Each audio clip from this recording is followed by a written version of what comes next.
Hello everyone. So today in this video we will be doing the science and tech current affairs of the Vision IAS March workbook. तो अभी तक मैंने आपका society तक के topics complete करा दिए हैं. विद इन 2 to 3 days मैं आपका साइंस एंड टेक कल्चर और एथिक्स आपको करा दूंगी. एंड सैटरडे को हम इसका एमसीक्यू प्रैक्टिस और आंसर राइटिंग सेशन करेंगे जो कि लाइव होगा एट 4 PM ऑन जूम. ठीक है, वो सेशन आपका जूम पे होगा एंड जूम लिंक आपको मेरे टेलीग्राम चैनल यूपीएससी विद नित्या पांडे में मिल जाएगी. अभी आज हम समझते हैं कि ये ह्यूमन एनहांसमेंट क्या होता है. तो बेसिकली अभी ये न्यूज में क्यों है, क्योंकि ह्यूमन एनहांसमेंट इंडस्ट्री जो है इट वाज वर्थ $125 बिलियन 2024 में, और ऐसा प्रोजेक्ट किया जा रहा है कि ये $348 बिलियन पहुंच जाएगी बाय 2033. बट ये ह्यूमन एनहांसमेंट क्या होता है? तो ह्यूमन एनहांसमेंट बेसिकली कुछ जेनेटिक चेंजेस वगैरह करके कुछ चीजें एनहांस करने की बात होती है, जैसे कि मे बी आपके जेनेटिक फीचर्स एनहांस करने की बात हो जाएगी. डिजीज रेजिस्टेंस भी एक तरह का ह्यूमन एनहांसमेंट है. तो यहाँ पर अगर हम इसकी डेफिनेशन पढ़ें तो नेचुरल, आर्टिफिशियल या टेक्नोलॉजिकल ऑल्ट्रेशन करके हमारे कॉग्निटिव और फिजिकल फंक्शंस को इम्प्रूव करने की बात होती है. ये जैसे कि ड्रग्स से हो सकता है, हार्मोन से हो सकता है, इम्प्लांट हो सकता है. फॉर एग्जाम्पल क्या कहते हैं, डिफरेंट टाइप्स के जो आपके इम्प्लांट्स होते हैं. ओके, जैसे कि आप हेयर ट्रांसप्लांट्स करा लेते हैं. ओके, तो इस तरह से कुछ चीजें जहां पर मे बी उस चीज को इम्प्रूव करने की कोशिश की जा रही है. डाइटरी सप्लीमेंट्स भी हो सकते हैं. फॉर एग्जाम्पल आपके अंदर विटामिन डी की कमी है तो आपने कोई मल्टी विटामिन लिया तो आपकी वो एफिकेसी जो है वो इम्प्रूव हो गई है. Unlike medicine which cures illness, enhancement उसके बियॉन्ड जाने की, नेचुरल जो नॉर्मल ह्यूमन लिमिट्स है उसके बियॉन्ड जाने की बात करता है ह्यूमन एनहांसमेंट. यहाँ पर जैसे कि कुछ टेक्नोलॉजीज होती है जो रेजिस्टेंस देती है तो diseases like malaria, TV, lime etcetera. Resistance मतलब आपको होगा ही नहीं. ओके, इस तरह की बात हो रही है. इसमें दो लोगों के, दो तरह की एक्सपर्ट्स के व्यूज होते हैं. एक होते हैं ट्रांस ह्यूमनिस्ट और दूसरे होते हैं बायो कंजर्वेटिव्स. तो ट्रांस ह्यूमनिस्ट कह रहे हैं कि हाँ ठीक है, हमें वो इसको सपोर्ट कर रहे हैं. बट बायो कंजर्वेटिव्स कह रहे हैं कि हमें नेचुरल ह्यूमन स्टेट को प्रिजर्व करने की जरूरत है, और इससे क्या हो सकता है, तो ह्यूमन एसेंस को हार्म हो सकता है. दूसरी बात, सोचो आपने इस तरह का कोई एनहांसमेंट कर दिया जहां पे हमारी लाइफ बहुत ज्यादा हो रही है तो उससे नेचुरल रिसोर्सेज पे भी स्ट्रेन पड़ता है. So that is an issue. अब यहाँ पर कौन से डिफरेंट एनहांसमेंट्स होते हैं, तो एक होता है फिनोटाइपिक. फिनोटाइपिक में क्या हो रहा है कि यहाँ पे जीन्स चेंज नहीं कर रहे हैं.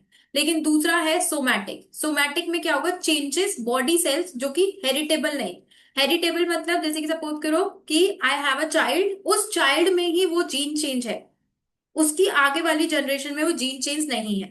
लेकिन अगर एक और हम बात करें जर्म लाइन, तो यहाँ पर पूरी जर्म लाइन में आपने चेंज कर दिया, हर जनरेशन में अब वो ट्रेट हमें देखने को मिल जाएगा. अगर फिनोटाइपिक के एग्जांपल्स की बात करें तो जैसे कि जीन में चेंज नहीं आ रहा है, बायोनिक लिम्स हो गए, स्पेशल ग्लासेस हो गए. सोमैटिक जो कि नॉन हेरिटेबल जेनेटिक चेंजेस कर रहे हैं, तो gene therapy for diseases, for example gene therapy for cancer, इस तरह का. Somatic cell modification, targeted cell treatments. और जर्म लाइन में आप क्या कहते हैं, डिजाइनर बेबीज का एग्जांपल दे सकते हैं. फिनोटाइपिक वाइडली एक्सेप्टेड है, फिर जो सोमैटिक है उसको भी एक्सेप्टेबल है. लेकिन मेजर कंसर्न हमारा आ रहा है जर्म लाइन थेरेपी के लिए. कंसर्न्स एसोसिएटेड क्या क्या है, एक तो इससे अगेन सोशल इनइक्वालिटी बढ़ सकती है, क्योंकि कुछ लोग हैं जो इस तरह की चीजें करवा पा रहे हैं, बाकी लोग नहीं करवा पा रहे हैं. उन वो ज्यादा सुपीरियर रेस भी बन सकती है. तो इस तरह के कंसर्न्स आ सकते हैं. फिर कोड ट्रेट्स जो ह्यूमन आइडेंटिटी के हैं वो भी थ्रेटन हो रहे हैं. कई बार क्या हो रहा है कि नॉन कंसेंशुअल यूज, ये इससे इंडिविजुअल फ्रीडम हैम्पर होती है. सोशल प्रेशर भी है कि हाँ हमें कुछ इस तरह की चीजें करानी है, तो वो एक सोशल प्रेशर भी होता है. अभी क्योंकि रिसर्च ऑब्वियसली चल ही रही है तो लॉन्ग टर्म में हेल्थ रिस्क भी इसके हो सकते हैं. एनवायरनमेंट को थ्रेटन ऐसे ही होगा जैसे कि मैंने बताया कि एक्सटेंडेड लाइफ स्पैन की वजह से रिसोर्सेज और इकोसिस्टम पे ज्यादा प्रेशर पड़ेगा. फिर क्योंकि आप सबको एक तरह की लाइक जेनेटिक चेंजेस कर रहे हो तो जो डाइवर्सिटी है हमारे जीन्स पे वो भी रिड्यूस हो जाएगी, और इस पे प्रॉपर रेगुलेशन भी नहीं है. तो ह्यूमन एनहांसमेंट जो है वो कहीं ना कहीं पॉजिटिव भी है, लेकिन प्रॉपर रेगुलेशन और इन सब कंसर्न्स के अकॉर्डिंगली हमें उस पर वर्क करना पड़ेगा. Next we will talk about the strategic crypto reserve. तो स्ट्रैटेजिक क्रिप्टो रिजर्व अभी न्यूज में क्यों है, क्योंकि यूएस के जो प्रेसिडेंट हैं उन्होंने एक एग्जीक्यूटिव ऑर्डर साइन किया है जहां पर वो स्ट्रैटेजिक बिटकॉइन रिजर्व स्टैब्लिश करेंगे and US digital asset stockpile as part of a strategic crypto reserve. अगर हम इसमें और डीपली बात करें तो ये मूव बेसिकली सीख कर रहे हैं to address the crypto management gap and position US as a global leader in digital asset strategy. So digital asset में यूएस ग्लोबल लीडर बनना चाहता है, इसलिए वो अपना एक क्रिप्टो रिजर्व बनाना चाहता है। क्रिप्टो करेंसी क्या होती है? बेसिकली एक डिजिटल और वर्चुअल करेंसी होती है। ओके, जैसे कि अगर आप रुपी देखेंगे, ठीक है, नोट है, वो हार्ड फिजिकल करेंसी है, बट क्रिप्टो करेंसी एक डिजिटल या वर्चुअल करेंसी होती है। क्रिप्टोग्राफी इसमें यूज होती है ताकि ये सिक्योर रहे, और डिसेंट्रलाइज ब्लॉकचेन टेक्नोलॉजी पे ये बनी हुई होती है। ट्रेडिशनल फिएट करेंसीज की तरह अभी क्रिप्टो करेंसी को कोई गवर्नमेंट या सेंट्रल बैंक कंट्रोल नहीं कर रहा है। इसके एग्जांपल जैसे कि बिटकॉइन, इथरियम, रिपल, टेथर एक्सेट्रा। ये आपका प्रीलिम्स का क्वेश्चन हो सकता है, जहां पर आपको वो कुछ नाम बता सकता है और मे बी पूछ सकता है इनमें से कौन सी क्रिप्टो करेंसी है और कौन सी क्रिप्टो करेंसी नहीं है। की फीचर्स, वन इज की डिसेंट्रलाइज्ड रहता है, ये लिमिटेड सप्लाई है, ट्रांसपेरेंसी रहती है क्योंकि ब्लॉकचेन टेक्नोलॉजी है, सिक्योरिटी रहती है ड्यू टू क्रिप्टोग्राफी, और बॉर्डरलेस ट्रांजैक्शंस बहुत ही इजीली हो सकते हैं, क्विकली हो सकते हैं। अब थोड़ा सा, क्योंकि we were talking about strategic crypto reserve, तो इसके बारे में पढ़ लेते हैं। तो ये एक government held crypto stock pile है, जो कि इंक्लूड किया जाएगा नेशनल रिजर्व्स में, ताकि इकोनॉमिक रेजिलियंस बढ़े, फाइनेंशियल सोवरेनिटी और अनसर्टिनिटीज के अगेंस्ट भी यूएस जैसी कंट्रीज डील कर पाए। ये डिजिटल काउंटर पार्ट की तरह भी एक्ट करेगा to forex and gold reserve, और ऑपरेशनल फ्रेमवर्क अभी क्रिप्टो रिजर्व को लेकर इवॉल्व हो रहा है। इसी के अकॉर्डिंग, इसी के सिमिलर एक कॉन्सेप्ट है स्ट्रैटेजिक पेट्रोलियम रिजर्व, जहां पे एक्सटर्नल डिस्ट्रप्शन से बचने के लिए जो कंट्रीज हैं वो स्ट्रैटेजिक पेट्रोलियम रिजर्व भी बना के रखते हैं। क्योंकि हम इंडिया में रह रहे हैं, तो अभी क्वेश्चन आता है क्या इंडिया के पास भी एक स्ट्रैटेजिक क्रिप्टो रिजर्व होना चाहिए? तो अगर हम इसके आर्ग्यूमेंट्स इन फेवर की बात करें, तो इससे हमारे यहाँ डाइवर्सिफिकेशन हो जाएगा डिफरेंट करेंसीज को लेकर, जियो पॉलिटिकल रिस्क से रेजिलियंस आ सकता है, रेमिटांसेस हमें मिल जाएंगे, और इससे क्या होगा कि जो रेमिटांस की जो फीस है वो कट हो जाएगी 6.4% से लेस देन 1%। तो इससे इंडिया को काफी ज्यादा बेनिफिट हो सकता है। टेक्नोलॉजी लीडरशिप रहेगी हमारी, हायर रिटर्न्स हैं, और फाइनेंशियल सोवरेनिटी। लेकिन इसके कुछ कॉन्स भी हैं, जैसे कि क्रिप्टो करेंसी जो है वो बहुत ज्यादा वॉलेटाइल है, high price swings, for example bitcoins 80% drop in 2022, जिससे कि रिजर्व की स्टेबिलिटी पे खतरा है। आरबीआई भी बोल रहा है कि इससे फाइनेंशियल इंस्टेबिलिटी एक्सेट्रा, उसकी जगह वो कह रहा है कि हम एक सेंट्रल बैंक डिजिटल करेंसी बना लेते हैं over decentralised crypto. Regulatory issues हैं, सिक्योरिटी थ्रेट्स है, साइबर अटैक्स, जैसे कि अभी आज सुबह जब मैं एक एडिटोरियल एनालिसिस कर रही थी, तो then also I told you different dimensions of warfare, जिस जो एम के नारायणन का था, तो साइबर अटैक्स। देन क्योंकि जो क्रिप्टो करेंसी है उसमें बहुत ज्यादा एनर्जी इंटेंसिव माइनिंग होती है, तो एनवायरमेंटल कंसर्न्स हैं, और अडॉप्शन बैरियर्स है। इनिशियली जब भी कोई चीज आती है तो लोग बहुत सेप्टिकल रहते हैं। जैसे कि अगर मैं अपना एग्जांपल दूं, जब फोन पे आया था, तो मैंने बहुत दिनों तक फोन पे यूज नहीं किया था, क्योंकि इनिशियल वो एक रेजिस्टेंस रहता है हमको। So that is also an issue. Way forward क्या हो सकता है? धीमे धीमे आप स्टार्ट कीजिए, 1 to 4% फोरेक्स रिजर्व आप उसको दीजिए, पायलट बेसिस पे हम इसे स्टार्ट कर सकते हैं, एक रेगुलेटरी फ्रेमवर्क बना लेते हैं, डिफरेंट जो स्टेक होल्डर्स हैं, स्पेशली जिन लोगों की इसमें एक्सपर्टीज है, उनसे कंसल्ट करें और उनसे डिस्कस कर सकते हैं कि कैसे इसको लाना चाहिए। एक यूटिलिटी ड्रिवन अप्रोच होनी चाहिए, जो कि फोकस करे यूज केसेस कि ठीक है, इसका रेमिटांस में ज्यादा यूज आ रहा है, तो वहां पर आप इसको यूज कर लीजिए। और ग्लोबल अलाइनमेंट होना चाहिए ग्लोबल स्टैंडर्ड्स के साथ, ये कुछ इसका वे फॉरवर्ड है। Next topic is light super solid. तो लाइट सुपर सॉलिड के बारे में क्या है? अभी पहली बार इटली के कुछ साइंटिस्ट हैं नेशनल रिसर्च काउंसिल के, उन्होंने एक सुपर सॉलिड स्टेट बनाया है फ्रॉम लाइट। तो सबसे पहले ये सुपर सॉलिड होता क्या है? तो ये एक रेयर स्टेट ऑफ मैटर है, जो कि सॉलिड लाइक स्ट्रक्चर और फ्रिक्शन लेस फ्लो। अगर हम देखें तो सॉलिड में फ्रिक्शन ज्यादा होता है, ओके, लेकिन ये सॉलिड लाइक स्ट्रक्चर है और फ्रिक्शन लेस फ्लो भी है इसमें। सो इनिशियल रिसर्च इसकी 1960s में हुई थी इस सुपर सॉलिड के बारे में, और 2017 में अल्ट्रा कोल्ड बोस आइंस्टाइन कंडेंसेट्स वगैरह यूज करके इसको डिमॉन्स्ट्रेट किया गया था। अगर हमें ये सुपर सॉलिड बनाना है, तो इसके लिए हमें extremely low temperature near absolute zero, quantum effect जहां पे विजिबल होते हैं वो चाहिए, और इसमें एटम्स के पास मिनिमल एनर्जी होती है, और वो ये फिफ्थ स्टेट ऑफ मैटर बनाते हैं। करंट रिसर्च में एक मैकेनिज्म यूज हुआ है based on polariton systems, okay. Polariton system क्या होता है? पोलैरिटन्स जो है they are form by coupling light with quasi particles like excitons etcetera. इतनी ज्यादा डीप में इंफॉर्मेशन आपको चाहिए नहीं कि और क्या होता है, ये क्वाजी पार्टिकल्स क्या होते हैं, इस थोड़ा फैक्चुअल टाइप ऑफ होती है।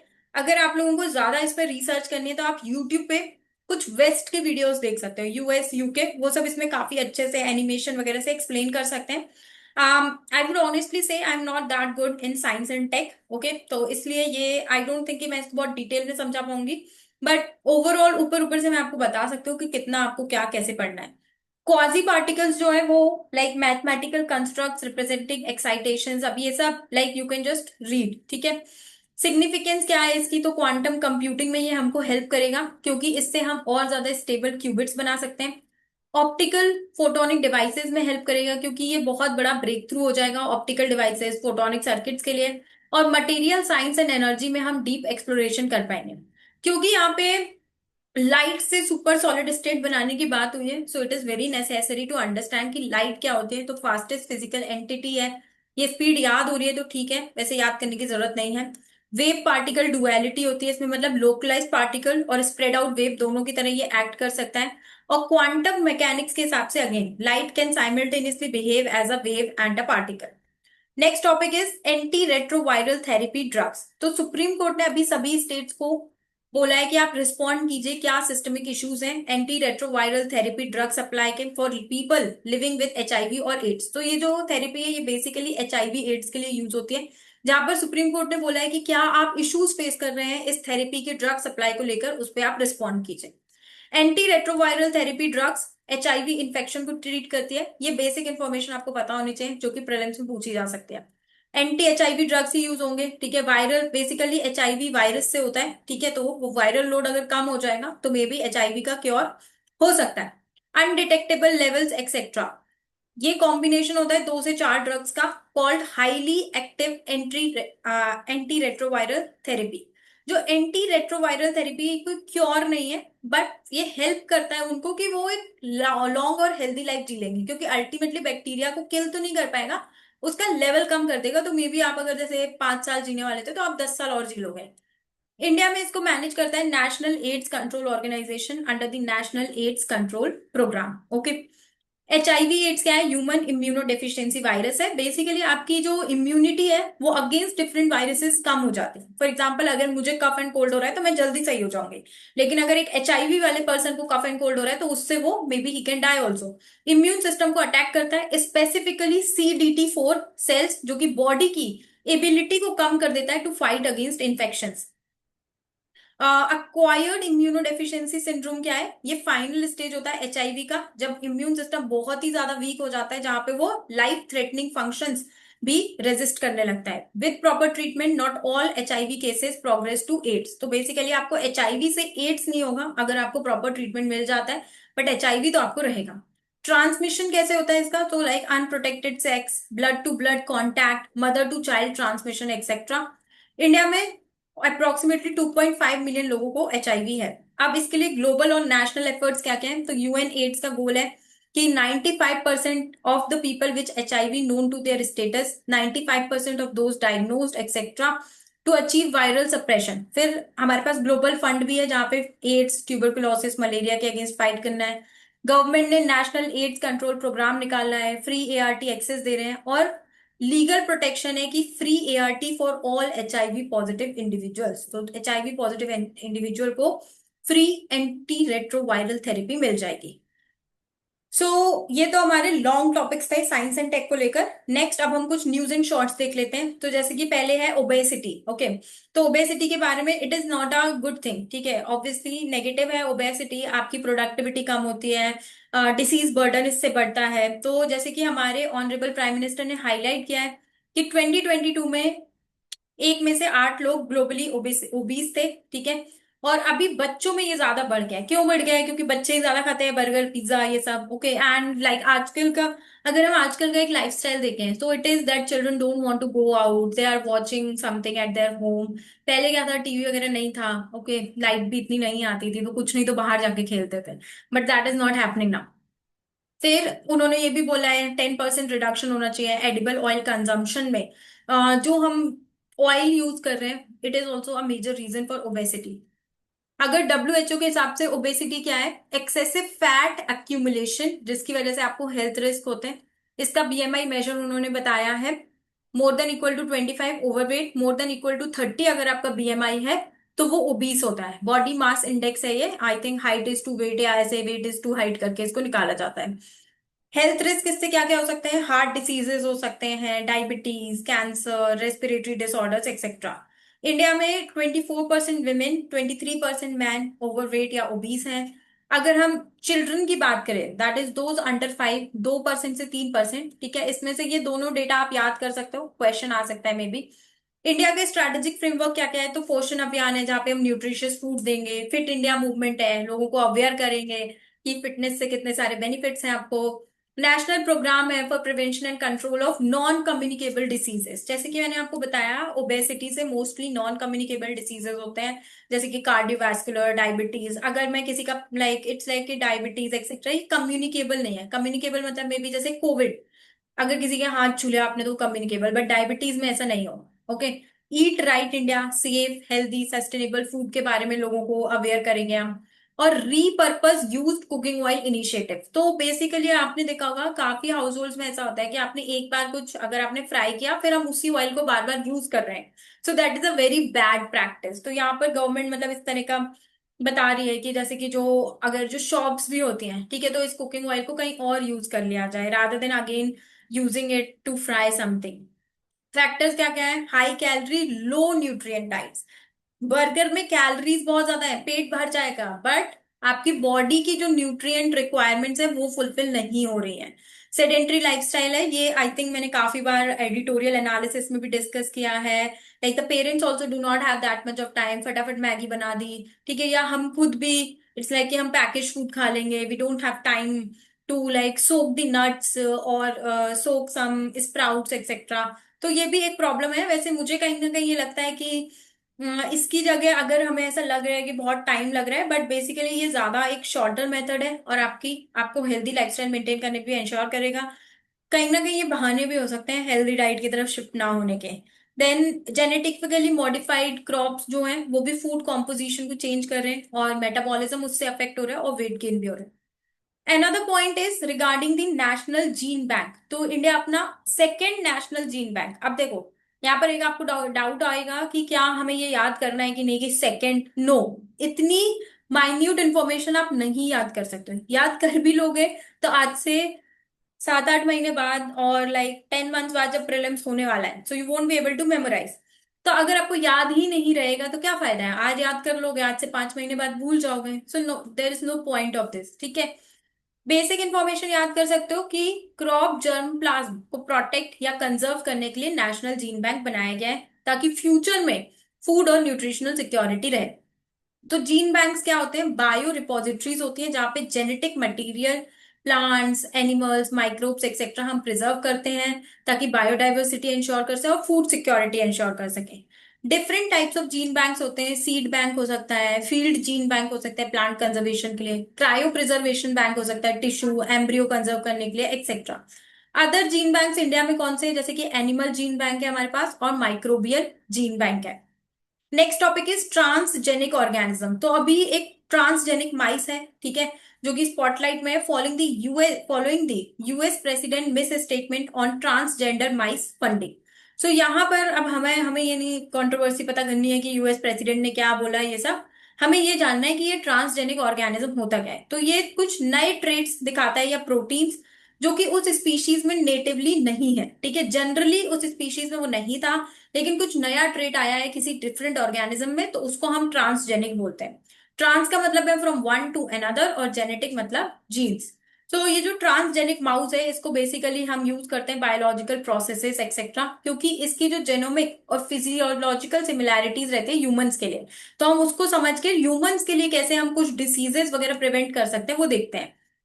अब ये जो ट्रांसजेनिक ऑर्गेनिज्म है इनका बेसिक पर्पस क्या होता है, जैसे कि मैंने आपको बताया कि फिजियोलॉजिकल प्रोसेस समझने का, जैसे कि ट्रांसजेनिक माइस को हम समझते हैं कि कैसे मेटाबॉलिज्म, ब्लड सेल प्रोडक्शन हो रहा है एक्सेट्रा, ताकि और रिसर्च कर सके हम उसको लेकर ह्यूमंस के रिगार्डिंग, क्योंकि इसकी जेनोमिक और फिजियोलॉजिकल सिमिलैरिटी है ह्यूमंस के साथ। फिर ह्यूमन डिसीजेस, जैसे कि ट्रांसजेनिक पिग्स को हम यूज करते हैं अल्जाइमर के लिए रिसर्च करने के लिए, नए ट्रीटमेंट बनाने के लिए, ट्रांसजेनिक जेब्रा फिश को ड्रग टेस्टिंग के लिए यूज करते हैं। तो ऐसे डिफरेंट डिफरेंट चीजें हैं। अब इसमें देखो थोड़ा एथिकल कंसर्न्स होते हैं, जैसे कि एनिमल वेलफेयर, फिर एनवायरमेंटल कंसर्न्स की इकोसिस्टम थ्रेटन हो रहा है एक्सेट्रा। अगर इसके हम रेगुलेशंस की बात करें तो ये 1989 के rules under environment protection act के अंदर ये गवर्न करता है, और इसको इंडिया में ट्रांसजेनिक ऑर्गेनिजम्स के रिगार्डिंग जो रेगुलेटरी बॉडी है वो है genetic engineering appraisal committee. Okay, ये अगेन आपका प्रीलिम्स का फैक्ट हो गया। सो अब आगे के टॉपिक्स हम नेक्स्ट वीडियो में करेंगे। Thank you for watching this.